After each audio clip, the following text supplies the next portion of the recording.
If you've ever experienced a sudden sharp jolt of pain that shoots down your leg or arm, you know it's not just a muscle cramp. The kind of pain that makes you drop to your knees or dread sitting down is often a sign of a neurological issue. It's literally a nerve problem.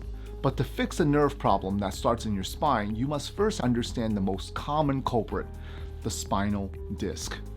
You might hear terms like sciatica, radiculopathy, or pinched nerve, but for many, the root cause is a mechanical failure deep inside your back.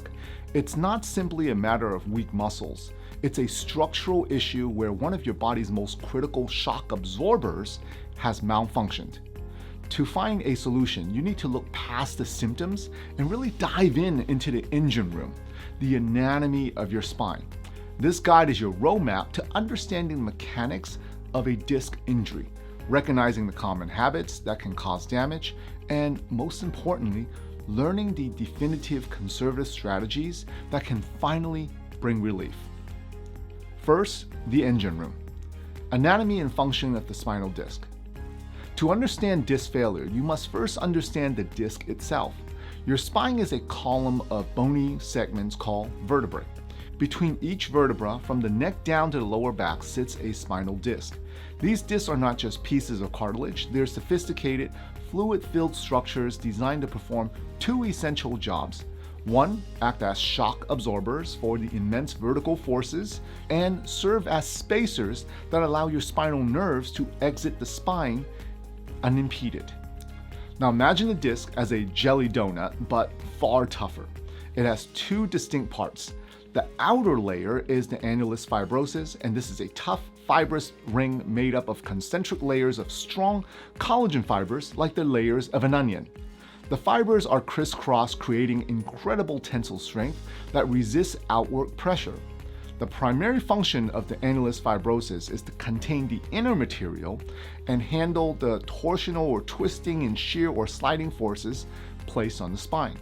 Now, it is a protective wall that keeps the whole system stable.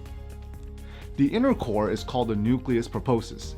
This is the jelly part of the donut, a highly gelatinous, elastic substance composed of primarily water, between 70 and 90% in a healthy adult. Now, this high water content makes the nucleus an incredibly efficient hydraulic shock absorber. When you jump, run, or even just stand, the nucleus takes on the compression force and distributes it evenly across the disc space and the surrounding vertebrae. It is a semi-fluid nature, allows it to shift and deform with movement, making the spine more flexible.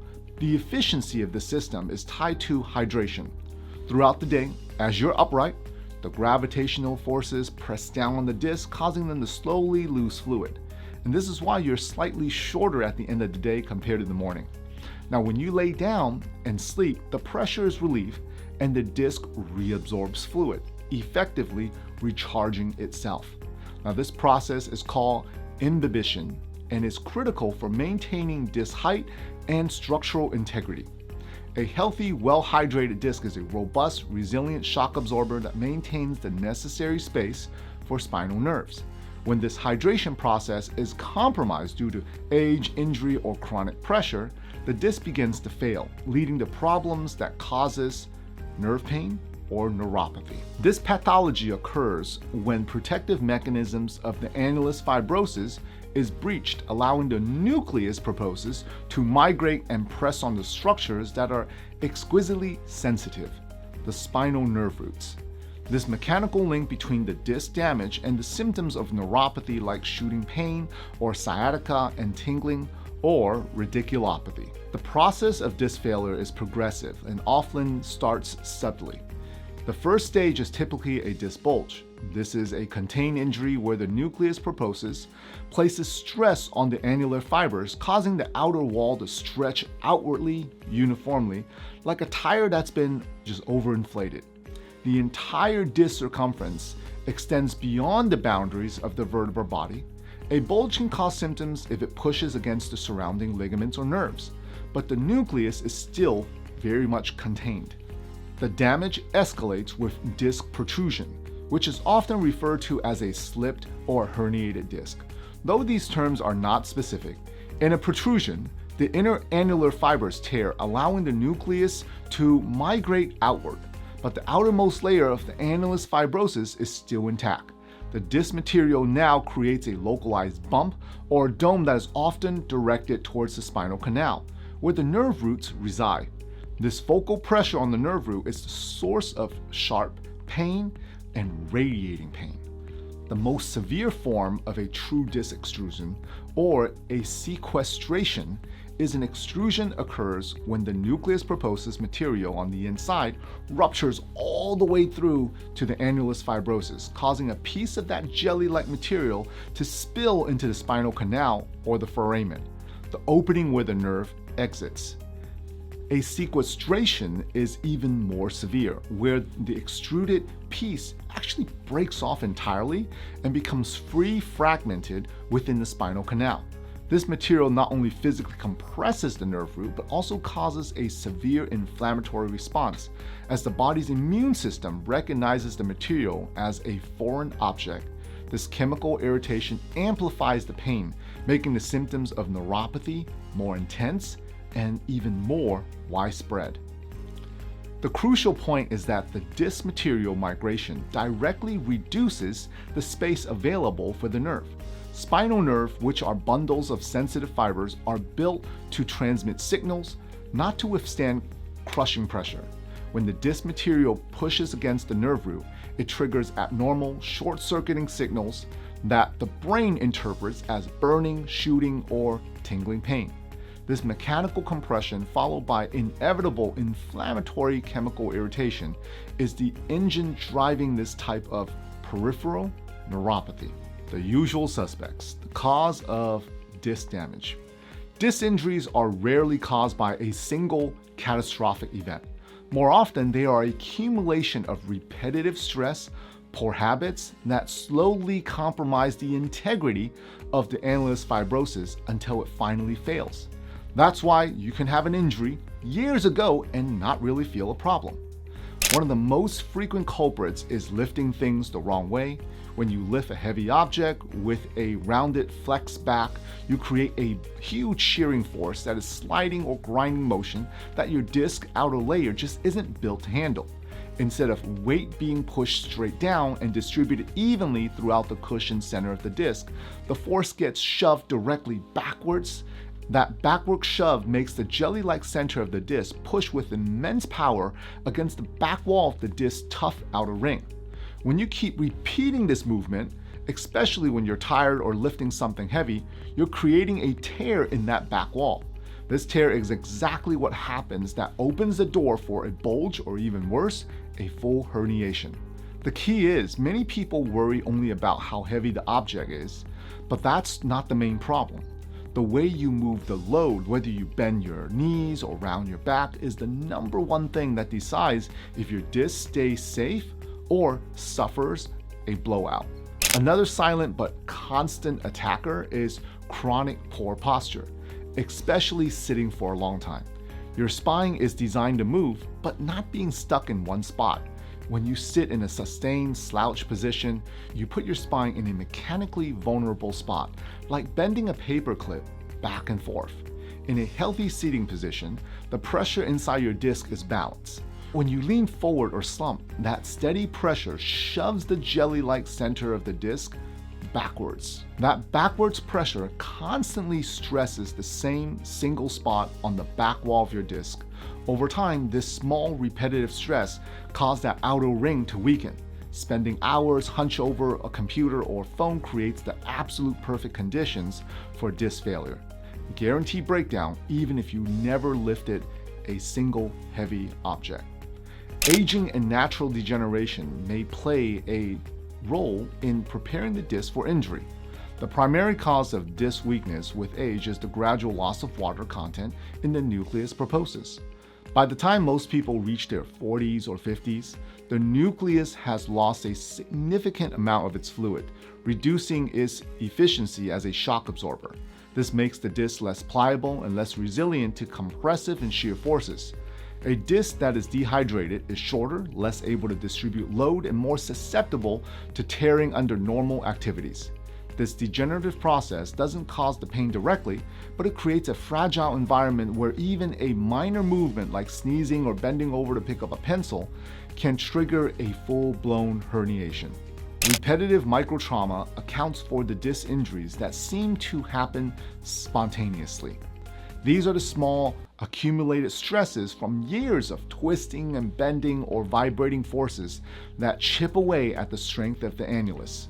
Whether it's a daily routine of manual labor, the constant vibration from driving a truck or tractor, or repetitive sporting motion that has a cumulative effect on these micro tears weakens the overall structural integrity of the disc. Eventually, a final seemingly innocent movement finds the weakest point and that disc material escapes, resulting in acute onset of neuropathic pain. Once a disc is injured, the goal shifts from prevention to comprehensive conservative care. This approach focuses on stabilizing the structure, relieving pressure on the nerve, and reducing inflammation and restoring function without resorting to surgery. Now, most disc problems respond favorably to a targeted, non-surgical plan. The immediate focus during the acute phase of pain is management and rest. Contrary to popular belief, total bed rest is an outdated advice. Short-term rest, combined with postural changes that reduce pressure on the nerve, often specifically lying or standing positions, is more effective. Now, during this initial stage, non-steroidal anti-inflammatory drugs may be used to control the chemical irritation, and inflammation is the compounding mechanical compression.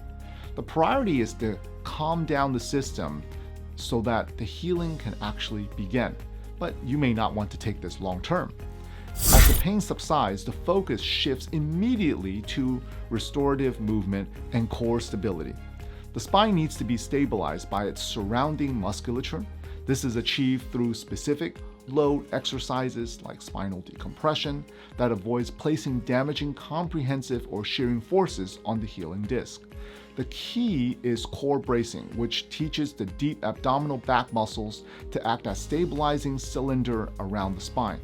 Exercises must be customized to the patient's directional preference, movements that can be centralized, and the pain reduce radiating symptoms.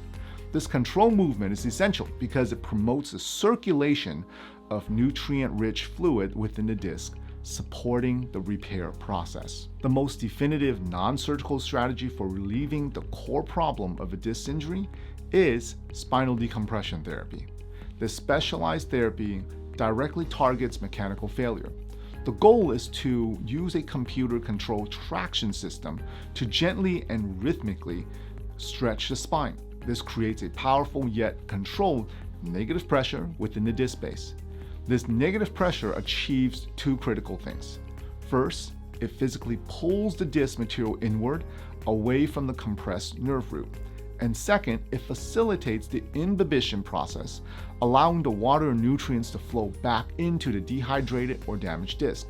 By increasing the disc height and reducing the inner pressure, decompression relieves the mechanical stress on the nerve and allowing the shooting pain and numbness of neuropathy and radiculopathy to diminish as the nerve heals.